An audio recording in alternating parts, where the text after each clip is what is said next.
ఇక varicose veins నుండి విముక్తి పొందండి. ఎవిస్ వాస్కులర్ సెంటర్ ఇప్పుడు మన KPHP లో గ్రాండ్ ఓపెనింగ్ ఏప్రిల్ 4వ తేదీన. హాయ్ హలో నమస్తే, వెల్కమ్ టు సుమన్ టీవీ. ప్రస్తుతం మనతో ఉన్నారు మొమెంటమ్ ఇన్వెస్టర్ వినోద్ కుమార్ గారు. సార్తో మాట్లాడదాం. నమస్తే సార్. నమస్కారం అండి. గోల్డ్ చూసుకుంటే రికార్డ్ స్థాయిలో అసలు అలా వెళ్ళిపోతుంది, పైకి దూసుకుపోతుంది అనమాట. ఈరోజు గోల్డ్ చూసుకుంటే 70,480 రూపీస్ ఉంది.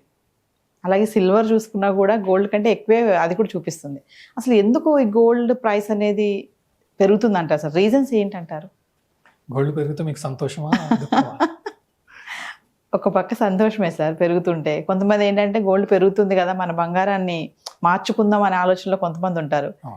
కొంతమంది అమ్మో పెరిగిపోతుంది కొనుక్కోలేమేమో అన్న అటెన్షన్లో కొంతమంది ఉంటారు. 1 lakh కూడా వెళ్ళిపోతుంది అన్న టాక్ కూడా వినిపిస్తుంది. అసలు పెరగడానికి మరి ఒక పక్క సంతోషం ఉన్నా ఒక పక్క అయితే బాధ కూడా ఉంది, ఇంకెంత వెళ్ళిపోతుందా అనేసి. సో ఎందుకు పెరుగుతుంది అంటారు? ఫస్ట్ ఆఫ్ ఆల్ గోల్డ్ కొన్న డిమాండ్ ప్రపంచంలో దేనికి ఉండదు అనుకుంటా. ఎస్, ప్రైస్ గిట్ట కొంచెం తగ్గిందంటే అవును, బియ్యం తినడం కూడా మానేసి గోల్డ్ కొనేస్తాం. అలాంటి పరిస్థితి గోల్డ్కి ఉంది. అది మనం ఒప్పుకోవాల్సింది. ఏ అసెట్ అయినా సరే అండి, గోల్డ్ అనే కాదు, ఏ అసెట్ అయినా ప్రపంచంలో పెరగాలంటే ఫస్ట్ డిమాండ్, సెకండ్ బయింగ్. గోల్డ్కి డిమాండ్ ఉన్న విపరీతమైన డిమాండ్ రావడం వల్ల ప్రైజులు పెరుగుతూ ఉంటాయి, ఎక్కువ పెరుగుతూ ఉంటాయి. ఇది one of the main reason. Gold worldwide buying ఉంది. మనం ఇండివిజువల్ బయింగ్ అనే మనం మాట్లాడుకుంటాం గోల్డ్ అంటే. No, that is wrong. Even central banks also will buy. ఇండియాలోనే కాదు, అమెరికాలో ప్రతి దేశంలో సెంట్రల్ బ్యాంక్స్ బయింగ్ చేస్తారు. గోల్డ్ నిల్వలు ప్రతి దేశంలో ఉన్నాయి. ఆ బయింగ్ అనేది ఇంకా ఎక్కువ చేయడం జరుగుతుంది. రీటైల్ బయింగ్ చేయడం వల్ల అసెట్ ప్రైజెస్లో మేజర్గా రియాక్షన్ రాదు. రీటైల్ అంటే మీరు నేను. స్టాక్ మార్కెట్లో అయినా సరే, ఏ కమాడిటీ మార్కెట్లో అయినా సరే, మనం ప్రీవియస్ వీడియోలో అనుకున్నాం, దెర్ ఆర్ షాక్స్.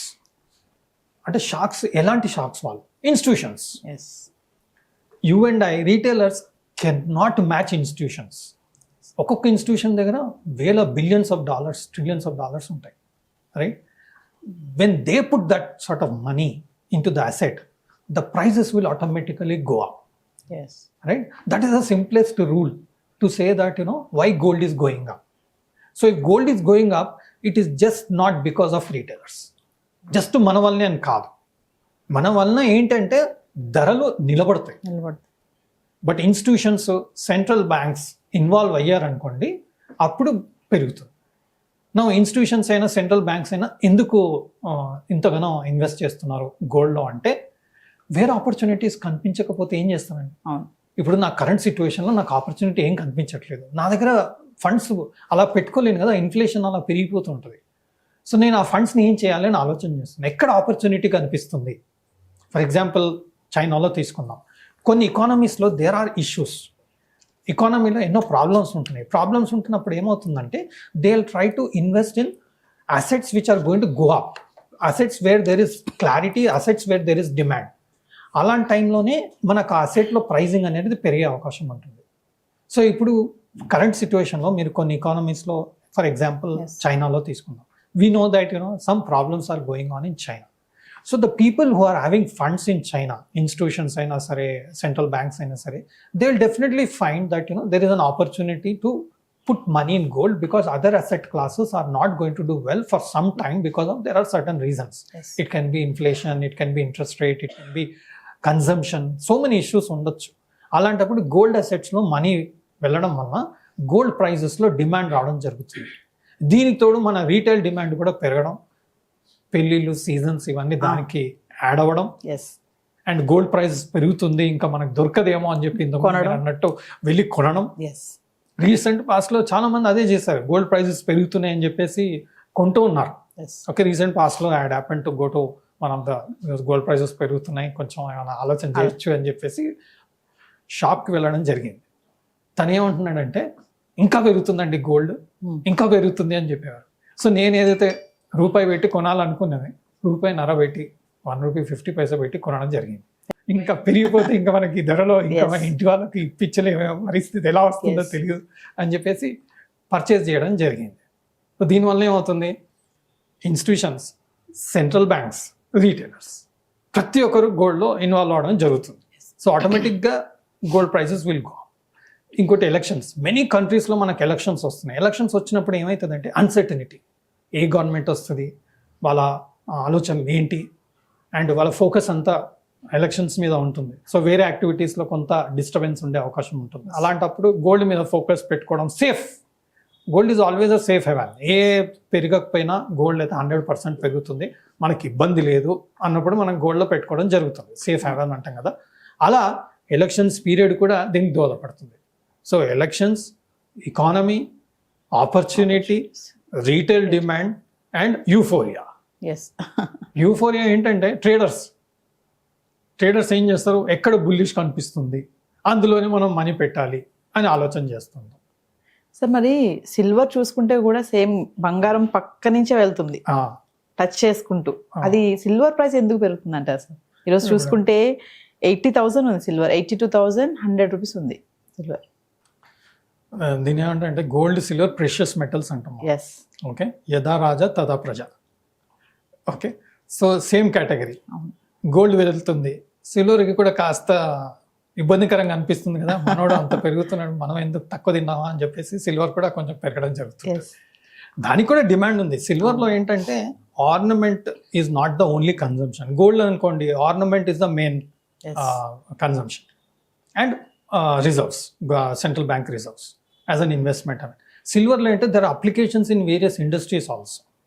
సో ఆ కన్జంప్షన్ కూడా దానికి తోడవుతుంది. కొన్ని కంట్రీస్లో ఎకానమీస్ బాగా చేస్తున్నాయి, so some activities going on, so silver consumptions also will increase. But major reason is precious metal. Yes. Gold పెరిగితే మీరు టెక్నికల్గా నేను చార్ట్ అబ్జర్వ్ చేశానండి. ఎప్పుడైతే గోల్డ్ చార్ట్ బ్రేక్అవుట్ ఇచ్చిందో, ఈవెన్ సిల్వర్ కూడా చార్ట్ బ్రేక్అవుట్కి రెడీ అయింది లాస్ట్ 10 daysలో. That's why that is also one of the reasons why this breakout actually ఇప్పుడు ఇచ్చింది. ఎస్. నా వ్యూ ప్రకారం అయితే టెక్నికల్గా ఇప్పుడు ఇచ్చింది కరెంట్గా. సో ఇక్కడి నుంచి ఇంకా ఫర్దర్గా అప్ సైడ్ వెళ్ళే అవకాశం ఉంది. ఒకటే పాయింట్ ఏంటంటే గోల్డ్ కన్నా సిల్వర్ చాలా వాలటైల్. అంటే మీకు నిమిషంలో 3,000-4,000 5,000 కేజీకి తగ్గే అవకాశం ఉంటుంది. అలాంటి ఆపర్చునిటీ వచ్చినప్పుడు, ఫర్ ఎగ్జాంపుల్ ఈరోజు 1,000 రూపీస్ డౌన్ ఉంది compare to yesterday evening. Current ప్రైస్లో 1,000 రూపీస్ డౌన్ ఉంది. So it's an opportunity to accumulate. So as it goes, previous high always టెక్నికల్గా మనం చూసుకుంటే ప్రీవియస్ హైని గుర్తుపెట్టుకోవాలి. ఐ థింక్ టెక్నికల్గా మనం ఆల్మోస్ట్ అరౌండ్ 77,000 per తులా on the physical front I'm talking about. MCX price, physical price వేరు.